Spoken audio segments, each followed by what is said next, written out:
Covid azalsa da hastalık mevsimi, ardında kuru öksürükten kurtulamayan çocuklar bırakıyor son günlerde. Anne babalar ne yapacağını şaşırmış durumda. Peki gerçekten ne yapacağız? Kuru öksürükten nasıl kurtulabiliriz? Ekibimiz uzman yanıtlarını sizin için bir araya getirdi.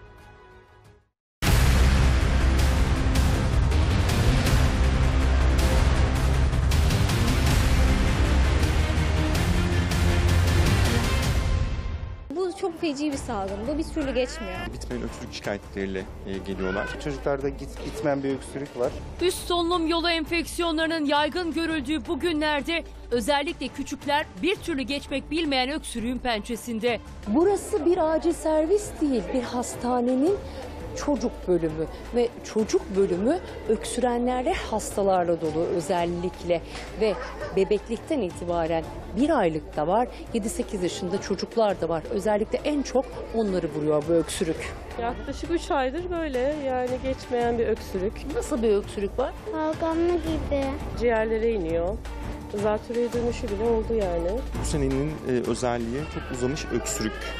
Gerçekten gelen hastaların çoğu 20 gün, 25 gün, 30 günden beri süren öksürük şikayetleri, bitmeyen öksürük şikayetleriyle geliyorlar. Benim oğlum aşağı yukarı 2 aydır hasta.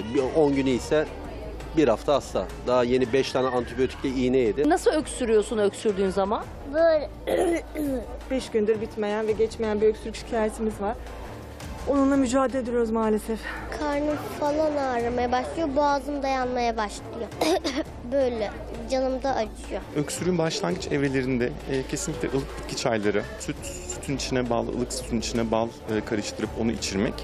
Boğazı çok rahatlatan şeyler bunlar. Vitamin desteği, düzenli beslenme. Evde ayaklarına oğlumun sarımsakla, işte zeytinyağıyla kür uyguluyorum ama inanın hiçbir faydası yok. Bir türlü atlatamıyoruz. Yani biz buradan resmen şey olduk, yani bağımlısı olduk buranın. Her gün buradayız biz. Öksürük için geldik. Geçmeyen, sürekli tekrarlayan bir öksürük var. Antibiyotiğe de dirençli sanırım. Sürekli buralardayız. Öksürüyorum, burnum akıyor.